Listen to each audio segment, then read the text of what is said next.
Go to the Great Catalog website.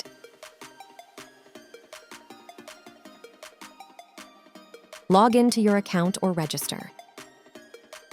Go to the GC Merger section and download the script.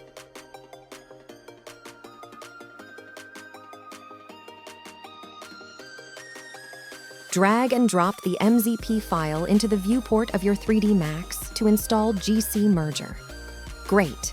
The last step left is to connect to your account.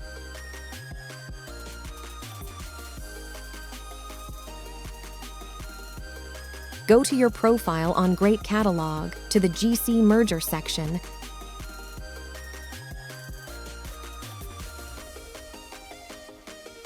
Copy the API key.